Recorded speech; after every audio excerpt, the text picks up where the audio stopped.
नमस्कार दोस्तों, एक बार फिर से आप लोग का बहुत-बहुत स्वागत है। आज का इस सेशन आप लोगों के लिए काफ़ी इंटरेस्टिंग और इम्पोर्टेंट रहने वाला है। आज हम बात करेंगे top 10 current affairs based on 28th of April 2023। सबसे पहली न्यूज़ यहाँ पर आ चुकी है आपके और मेरे साथ हमारी स्क्रीन्स पर। तो यहाँ पर बेसिकली वर्ल्ड की वेल्दीएस्ट सिटीज़ की लिस्ट आउट हुई है। तो रिपोर्ट और इंडिसेस पर ये सेगमेंट आपका रहेगा इस न्यूज़ का, और ये काफ़ी इंपॉर्टेंट और मोस्ट इम्पॉर्टेंट सेगमेंट अगर मैं बोलूँ तो ये रहेगा करंट अफेयर्स का, राइट। तो New York city top the new list in the world wealthiest cities in 2023। 5 Indian cities features in the top spots, right. तो यहाँ पर न्यूयॉर्क जो है वो वर्ल्ड की वेल्दीएस्ट सिटीज में से एक यहाँ पर घोषित हुई है 2023 के लिए। तो according to the recent report by London based consultancy Henley and Partners, New York City has been ranked as world's wealthiest city in 2023. The second and third spots were claimed by Tokyo in Japan and Silicon Valley in Bay Area respectively, right? तो यहाँ पर ध्यान रखना, it's very very important कि second पर Tokyo और third पर silicon valley बे area, right. और फर्स्ट पर तो आपका न्यूयॉर्क है। Notably Mumbai made it on 21st spot while Delhi, Bengaluru, Kolkata and Hyderabad were also mentioned in the report, right. तो इंडियन सिटीज की अगर मैं बात करूँ तो यहाँ पर आपको यहाँ पर मेट्रोपॉलिटन सिटीज में मुंबई, दिल्ली, बेंगलुरु, कोलकाता एंड हैदराबाद देखने को मिलेगी। The rankings were based on the number of resident millionaires rounded off to the nearest of 100 as for December 31st, 2022. Interestingly, the top 10 cities were dominated by those in the US and China, with no European city featured in the list except for London. According to the report, Bangalore has been recognized as one of the fastest growing cities in the Asia Pacific region and also commonly referred as Garden City or Silicon Valley of India due to thriving technology sector, right?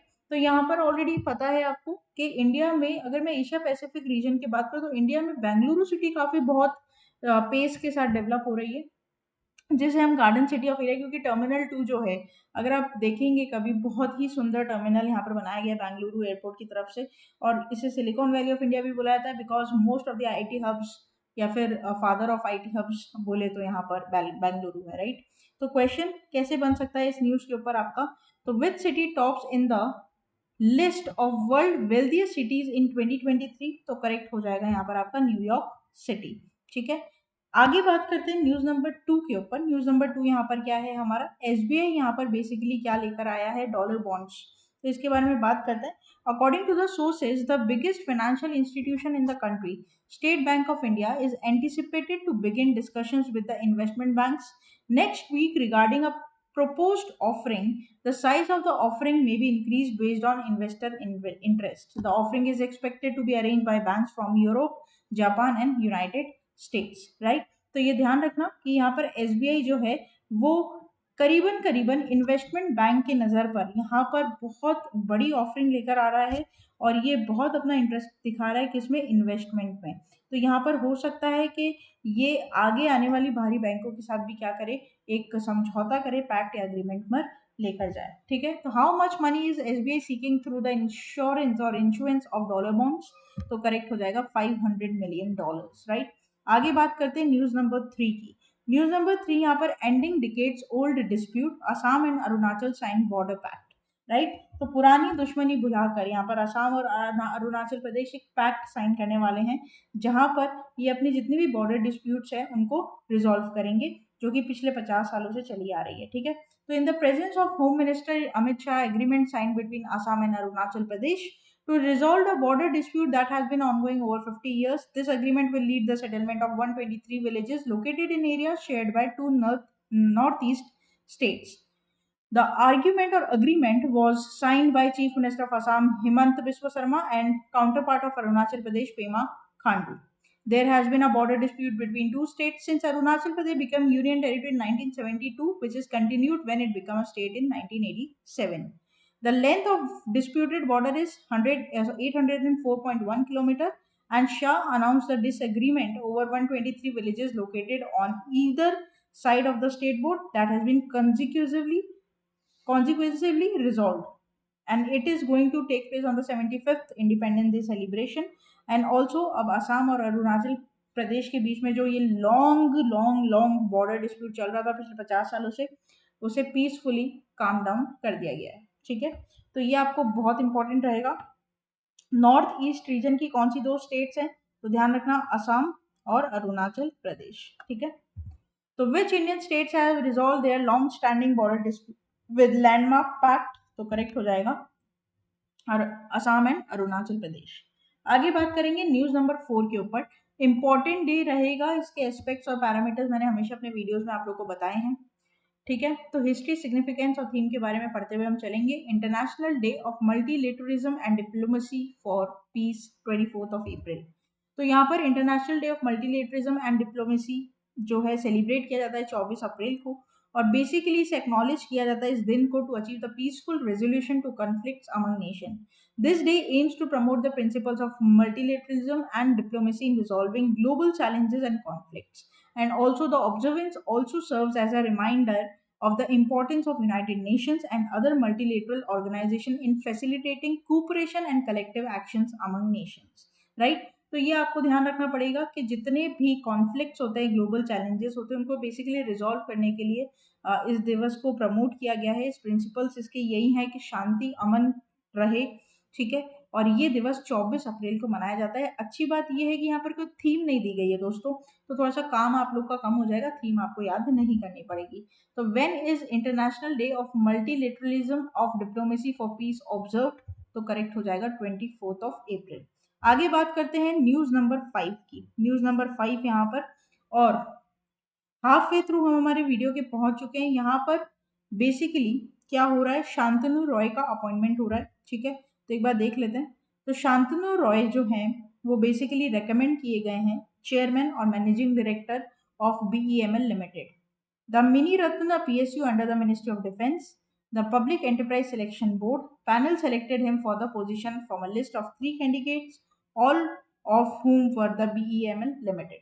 Roy is presently serving as Director, Mining and Constructing Business in the same organization and has over 30 years of extensive experience in capital goods sector for defense, mining, construction, transportation, transmission, renewable and large power projects.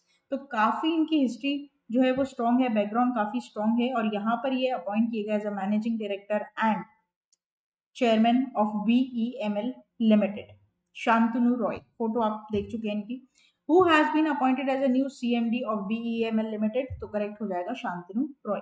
देखिए, appointment एक ऐसा segment है ना दोस्तों जो कि बहुत ज्यादा इंपॉर्टेंस रखता है और बहुत इंपॉर्टेंट भी रहता है आपके एग्जाम पॉइंट ऑफ व्यू से। तो रिपोर्ट और इंडिसेस हुआ या फिर कोई अपॉइंटमेंट हुआ, इसे कभी भी नहीं छोड़कर जाइएगा। ये आपको 3 से 4 क्वेश्चन एक्सपेक्ट करवाएगा ही करवाएगा एग्जाम में, राइट? आगे बात करते हैं न्यूज नंबर 6 की। ठीक है, तो national highway authority of India lay down 10 kilometre of optic fibre cable infrastructure across India by 2025। National highway authority of India 10,000 kilometre की ऑप्टिक फाइबर केबल यहाँ पर इंस्टॉल करने वाले, इंटीग्रेट करने वाले हैं by the fiscal year 2025. The project will be implemented by NHAI special purpose vehicle, and also which will create the utility corridors along with the nation's highway to develop the OFC, right? ये 5G और 6G के लिए यहाँ पर बिछाई जाएगी। देखो मैं आपको बता दूं, ऑप्टिक फाइबर्स के आप लोग इंटरनेट वैसे आता तो किससे, ओशन वेव से आता है। फिर वो धीरे हमारी जो जमीन के नीचे बहुत मोटे मोटे तार बिछाए हुए रहते हैं, उनके थ्रू वो रन करता है।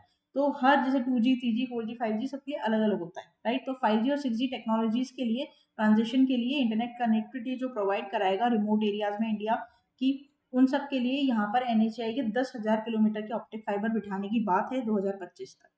ठीक है, और ये Delhi Mumbai express highway, Hyderabad Bengaluru corridor, इन सब प्लान को इंक्लूड करेगा। ठीक है, वेरी वेरी इंपॉर्टेंट, ध्यान रखना कितना सेक्टर यहाँ पर ये अचीव करेंगे, मतलब किलोमीटर यहाँ पर ये बेसिकली बनाने वाले 10,000 किलोमीटर तक ये रहेगा। ठीक है, तो who will develop 10,000 kilometre of optic fibre cables across India by fiscal year 2025, तो करेक्ट हो जाएगा NHAI। ठीक है, national highway authority of India. आगे बात करते हैं न्यूज नंबर 7 के ऊपर। न्यूज नंबर 7 यहाँ पर क्या है, world book and copyright day. एक और इंपॉर्टेंट डे की बात यहाँ पर हो रही है। ठीक है, तो world book and copyright day is observed on April 23 every year to promote reading books, particularly among the younger generation, and also the UNESCO initiates this event with an aim of combating the reduced importance given to reading due to excessive availability of information and various sources.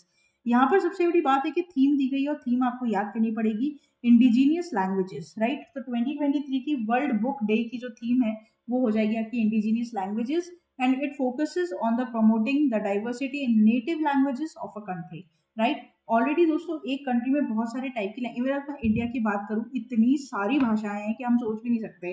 और ये बोला जाता है कि आप जितनी ज्यादा भाषाएं सीखो ना उतना ज्यादा माइंड आपका शार्प होता है, और उतना ही ज़्यादा आप किसी कंट्री में जाकर ज़्यादा जल्दी से क्या हो सकते हो, लोगों के साथ घुल मिल सकते हो, ठीक है। क्योंकि अगर आपको वहाँ की भाषा आती है, जैसे सपोज करो कि अगर आप किसी भी स्टेट की नेटिव भाषा बोल रहे हो ना, तो लोगों को आप पे ट्रस्ट होता है कि चलो ये बंदा अपना जैसा लगता है, ठीक है। तो ये एक बड़ी चीज होती है। When is world book and copyright day observe, तो करेक्ट हो जाएगा 23 अप्रैल। आगे बात करते हैं न्यूज नंबर 8 की। तो न्यूज नंबर 8 में जो वाटर बॉडी सेंसस है उसमें बंगाल ने यहाँ पर टॉप किया है। मोस्ट पॉन्ड्स एंड रिजर्वॉयर्स यहाँ पर फाउंड किए गए हैं। So Ministry of Jal Shakti has released the first ever census of water bodies, which has revealed that West Bengal has highest number of water bodies in India, while Sikkim has the lowest. The census has been conducted in convergence with the sixth minor irrigation census under the irrigation census scheme launched by Ministry of Jal Shakti. Right? तो Ministry of Jal Shakti ने यहाँ पर release किया data census, जिसमें water bodies की जो number of water bodies पाई गई है सबसे ज्यादा वेस्ट बंगाल में यहाँ पर देखने को मिली है आप लोग को, ठीक है।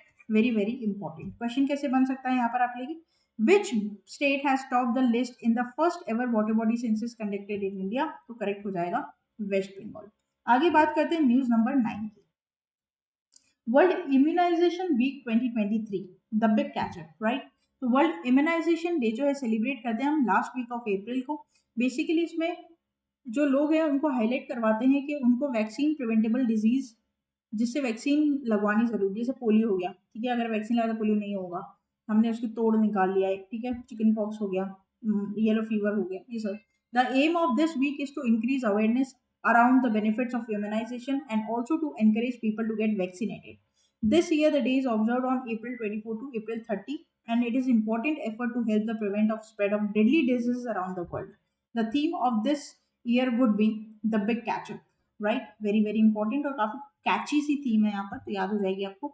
World immunization week observe on 23rd to 30th of April।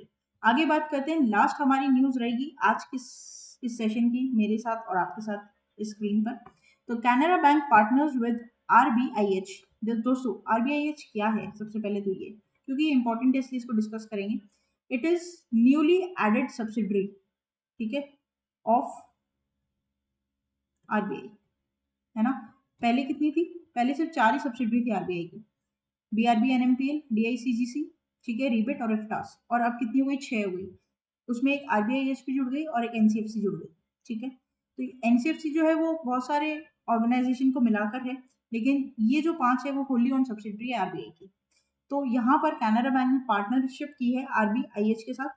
और ये RBIH का काम क्या है, जो इनोवेशन होते हैं, जो स्टार्टअप्स होते हैं ना, उनको यहाँ पर सपोर्ट करना। So Canara Bank, in partnership with the Reserve Bank Innovation Hub, has introduced a new customer-friendly service called Digitalized Submission of Form 15G and 15H, which is aimed at enhancing customer satisfaction. These are self-declaration forms that individuals submit to the bank to avoid the deduction of TDS of interest income, and provided their income is below the basic exemption limit. The forms, namely of Form 15G and 15H, that is for individuals and Hindu Union family, Hindu United Families and senior citizens, require other PAN card information to be furnished, right? तो ये it's very important कि कौन सी commercial bank यहाँ पर partnership की है, तो Canara bank. तो what is the partnership between Canara bank and reserve bank India innovation hub, तो करेक्ट हो जाएगा a partnership for the development of digital payment solutions in India. Very very very important from your exam point of view, right, mark down करके रखिएगा इसको। तो ये था हमारा पूरा टॉप 10 करेंट अफेयर्स का सेशन। आशा करते हैं कि सेशन यहाँ पर आपको इंटरेस्टिंग, इन्फॉर्मेटिव और हेल्पफुल लगा होगा। आप डेली हमें हमारे यूट्यूब चैनल पर फॉलो कर सकते हैं। होम सेक्शन में आपको Monday to Saturday current affairs की सारी वीडियोस मिल जाएगी। ना केवल यूट्यूब बल्कि फेसबुक, ट्विटर और इंस्टा पर भी आप हमें फॉलो कर सकते हैं।